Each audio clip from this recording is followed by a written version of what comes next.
बिस्मिल्लाहिर्रहमानिर्रहीम। अस्सलाम वालेकुम नाज़रीन, कैसे हैं आप? अल्हम्दुलिल्लाह हम बिल्कुल ठीक हैं। तो आज हम बनाने जा रहे हैं अरवी, लेकिन बिल्कुल डिफरेंट स्टाइल में बनाएंगे और इतना इजी कि इससे हाथों पे ख़ारिश वगैरह जो होती है छीलने से हो जाती है वो नहीं होगी और बहुत इजीली बन जाएगी और बहुत ज़्यादा टेस्टी बनेगी। तो ये देखिए फ्रेश अरवी ले ली है इस तरह, और इसको अच्छी तरह जो है ना 3-4 पानी अच्छी तरह वॉश कर लिया, क्योंकि एक किस्म की ये जड़ होती है, इसके साथ मिट्टी लगी होती है, इसलिए इसको बहुत अच्छी तरह वॉश कर लिया है।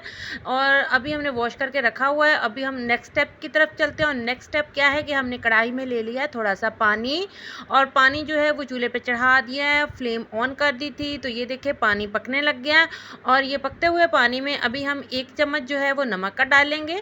ये 1 चम्मच नमक डालने के बाद तो हम ऐसे करेंगे, जो अरवी है वो इसके अंदर शामिल कर देंगे। तो आप कह रहे होंगे कि अरवी को कौन बॉयल करता है, तो हम बहुत ज़्यादा इसको बॉयल नहीं करेंगे।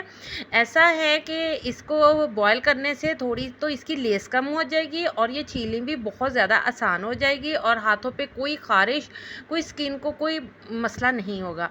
तो ये व्यूवर्स, मैंने इसको सिर्फ 3 मिनट के लिए बॉयल किया था। 3 मिनट के लिए बॉयल करने के बाद मैंने फ्लेम ऑफ कर दी थी। तो अभी इसका कवर उतारा है, तो ये चम्मच की मदद से चेक करते हैं कि इसके छिलके जो है वो ऊपर से अलहदा हो रहे हैं। ये देखें व्यूवर्स, ये देखें हो रहे हैं, लेकिन जब हम इसको साफ पानी, ठंडा पानी फेर लेंगे, इसको ठंडा कर लेंगे, तो ये हाथ की मदद से ही ये छिलके बिल्कुल जो है वो सेपरेट हो जाएंगे। तो अभी ऐसा करते हैं कि इसको छान लिया है, छानने के बाद इसके ऊपर से ठंडा पानी बहा लिया है, तो ये ठंडी हो गई है। तो ये देखिए व्यूवर्स, आप देख सकते हैं कि इसको मैं हाथ की मदद से ही छीली जा रही हूँ। तो ये जितने भी गट्ठे हमारे हाथ की मदद से छीली जाएंगी गट्ठियाँ, उतनी ही हम उनको ईजिली छील लेंगे। अगर जो है ना कोई ऐसा है कि जिसके अंदर बल वगैरह ज़्यादा है, तो उनको थोड़ा सा नाइफ़ की ज़रूरत पड़ेगी, वरना ये हाथ की मदद से बहुत अच्छे से, ये देखिए इस तरह हो गई है, और इससे हाथ पे ख़ारिश वगैरह भी बहुत नहीं होगी, और बहुत इजीली जो है ना ये इसका छिलका उतर जाएगा। ये छिलका उतारने के बाद इसको लंबाई के रुख बारीक चॉप कर लिया है, और चॉप करने के बाद भी इसको रख लिया। अब नेक्स्ट स्टेप आ जाता है। नेक्स्ट स्टेप में हम ऐसा करेंगे कि कढ़ाई ले लिया, और कढ़ाई में मैंने ले लिया 2 कप ऑयल, और फ्लेम ऑन कर दिया और इसको चूल्हे पे चढ़ा दिया। तो जैसे ही ऑयल गर्म हुआ है, तो हमने इसके अंदर अरवी शामिल कर दिया, क्योंकि हम अरवी को फ्राई करेंगे। तो ये अरवी 1 kg थी अरवी, तो इसलिए मैंने इसको हाफ लिया है, 2 पोर्शंस में डिवाइड कर लिया, यानी कि आधी को पहले फ्राई कर लेंगे और आधी बाद में कर लेंगे। तो व्यूवर्स, इसी तरह ये इसको तकरीबन 1 से 1.5 मिनट ही मैंने फ्राई किया है। तो ये बहुत अच्छे से फ्राई हो गई है। तो अभी ऐसा है कि हम जो है इसको निकाल लिया, और मैंने दूसरे वाली अरवी जो आधी थी उसको भी फ्राई कर लिया। अभी इसी ऑयल को ही हम यूज़ करते हुए इसका मसाला बना लेंगे। तो मसाला बनाने के लिए सबसे पहले मैंने 5 अदद दरमियाने साइज़ के प्याज लिए थे, इनको लंबाई के रुख बारीक चॉप कर लिया है। तो व्यूवर्स, इसमें प्याज थोड़ा ज़्यादा इस्तेमाल होगा, क्योंकि प्याज से थोड़ा मसाला बनता है, और जितना मसाला होगा उतनी ही ज़्यादा अरवी मज़े की बनेगी।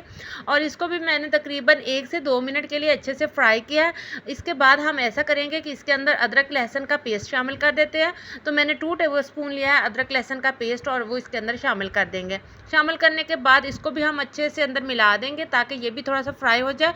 और 2 मेन इंग्रेडिएंट, सबसे पहले 1 टीस्पून फुल भरा हुआ जो मैंने लिया अजवाइन का, वो डाल दिया, साबुत ही अजवाइन लिया, और साबुत लिया है ज़ीरा 1 टीस्पून ही। ये दोनों चीज़ें साबुत डालने के साथ ही हम इनको भी अच्छे से फ्राई करेंगे, ताकि इनकी खुशबू जो है वो अच्छे से प्याज में शामिल हो जाए। अदरक लहसुन के साथ हमारी अजवाइन और ज़ीरा भी अच्छे से फ्राई हो जाएंगे।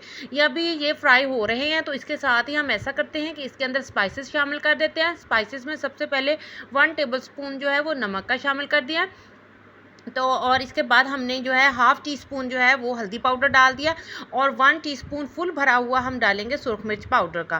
तो व्यूवर्स, ये वाले स्पाइसेस हम डालने के साथ ही हम इनको भी अंदर मिक्स कर देंगे, ताकि इनका भी कच्चापन ख़त्म हो जाए। और इसके साथ ही मैंने ये 6 से 7 अदद सब्ज़ मिर्च थी, इनको मोटा कूट लिया है, तो ये इसके अंदर डाल दिया। और 4 अदद टमाटर की पेस्ट थी, वो बना ली थी, और उसको भी इसके अंदर डाल दिया।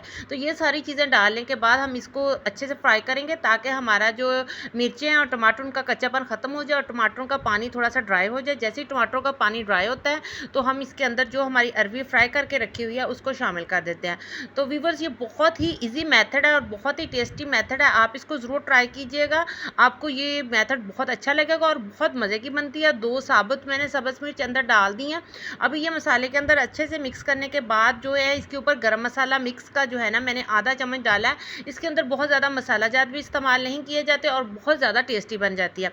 तो अभी ऐसा है कि इसको मैं थोड़ी देर के लिए कवर लगा दूँगी ताकि सारे स्पाइसेस और सारा टेस्ट जो है वो हमारा अरवी के अंदर शामिल हो जाए। तो वीवर्स, ये हमारी अरवी जो है 2 मिनट के बाद बिल्कुल रेडी हो चुकी है और अभी मैं इसको डिश आउट कर लेती हूँ। ये देखिए माशाल्लाह माशाल्लाह इतनी मज़े की अरवी तैयार हुई है। आप भी ज़रूर ट्राई कीजिएगा। आपको हमारी आज की ये बिल्कुल सिंपल सी, ईज़ी सी और बहुत ज़्यादा टेस्टी सी रेसिपी बहुत ज़्यादा पसंद आने वाली है। इसको आप डिनर में बनाएं, लंच में बनाएं, गरम गरम चपाती के साथ सर्व करें, इंशाल्लाह ज़रूर पसंद आई होगी। और ये देखिए आप इसका क्लोज़ व्यू देख सकते हैं और उसके बाद आप इसको ज़रूर ट्राई करेंगे इंशाल्लाह इंशाल्लाह। और दुआओं में याद रखिएगा। फिर मिलेंगे एक और मज़ेदार सी रेसिपी के साथ। आज के लिए इतना ही। अल्लाह हाफिज़।